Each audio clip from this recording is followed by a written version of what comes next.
D'Artagnan, who as a Gascon was inclined to sobriety, seemed not so sure as his friend of the truth of Athos's maxim, but he did his best to keep up with his host. Meanwhile his misgivings in regard to Mousqueton recurred to his mind, and with greater force because Mousqueton, though he did not himself wait on the table, which would have been beneath him in his new position, appeared at the door from time to time and evinced his gratitude to D'Artagnan by the quality of the wine he directed to be served. Therefore, when, at dessert, upon a sign from D'Artagnan, Porthos had sent away his servants and the two friends were alone, "Porthos," said D'Artagnan, "who will attend you in your campaigns?" "Why," replied Porthos, "Mouston." Of course, this was a blow to D'Artagnan. He could already see the intendant's beaming smile change to a contortion of grief. "But," he said, "Mouston is not so young as he was.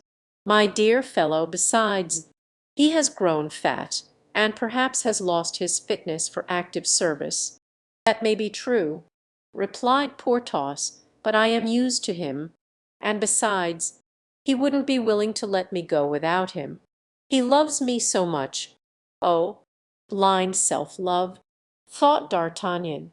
"And you?" asked Porthos. "Haven't you still in your service your old lackey, that good, that brave, that intelligent what, then, is his name?" "Planchet, yes. I have found him again, but he is lackey no longer." "What is he, then, with his 1,600 francs, you remember?" "The 1,600 francs he earned at the siege of La Rochelle by carrying a letter to Lord de Winter has set up a little shop in the Rue de Lombards, and is now a confectioner." "Ah, he is a confectioner in the Rue de Lombards.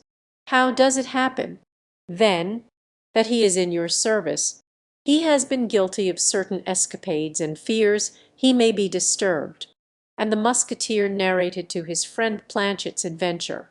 "Well," said Porthos, "if any one had told you in the old times that the day would come when Planchet would rescue Rochefort, and that you would protect him in it, I should not have believed him, but men are changed by events."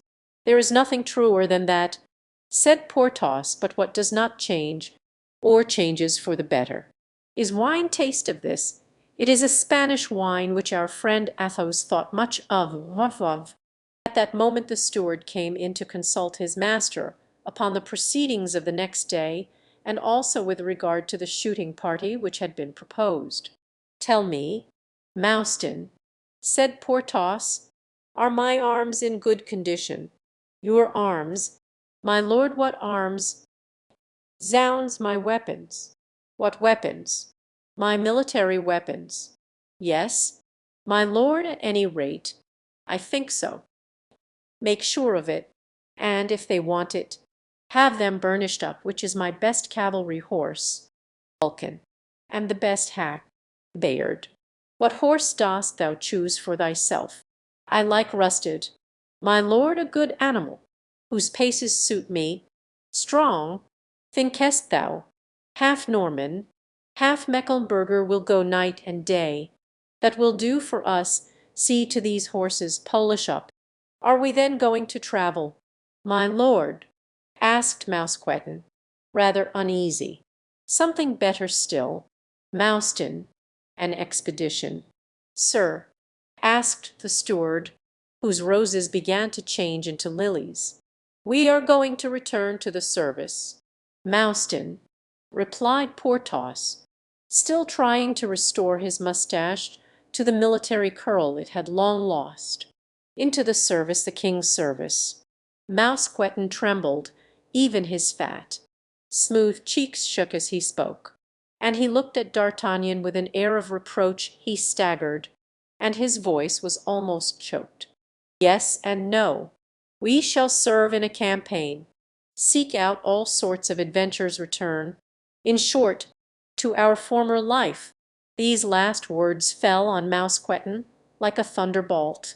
It was those very terrible old days that made the present so excessively delightful, and the blow was so great he rushed out, overcome, and forgot to shut the door.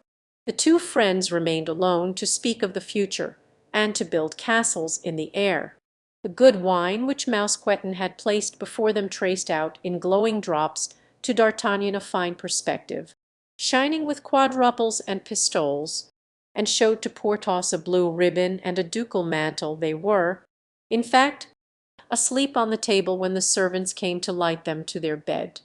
Mousqueton was, however, somewhat consoled by D'Artagnan, who the next day told him that in all probability war would always be carried on in the heart of Paris and within reach of the Chateau du Vallon, which was near Corbeil, or Brechoux, which was near Melun, and of Pierrefonds, which was between Compiègne and Villers-Cotterets.